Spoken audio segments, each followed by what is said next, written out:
The U.S. and China are the two most important economies in the world. China alone has accounted for 30% of the cumulative increase in global growth since the global financial crisis.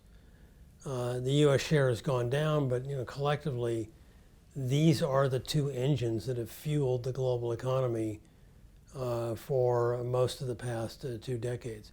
Conflict is a negative. Conflict certainly restricts economic growth of both of these once interdependent partners. The supply chain diversification, reorientation that comes from decoupling also limits global trade and the global growth that emanates from that. So this conflict is a clear negative for the global economy, and I think leaves the world itself in a more precarious position than otherwise might be the case. I for one, believe that it's high time that the U.S. move to roll back the tariffs that were put in place in 2019 and 20 by the Trump administration, which have been continued under the Biden administration. I think that China should then reciprocate and roll back the comparable tariffs that were put on in a retaliatory way on U.S. companies selling goods in China. I think these tariffs are destructive for global trade and inhibit economic growth in both nations.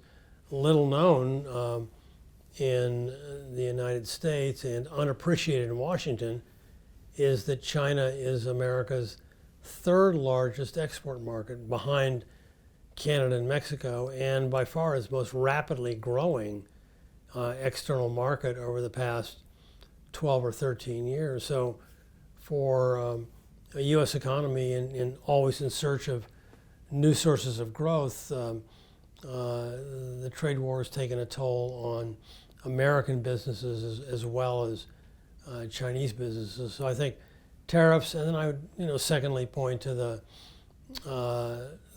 sanctions on advanced semiconductors and other forms of technology. I think I argue in the book that a lot of these sanctions have been put in place under the false presumption that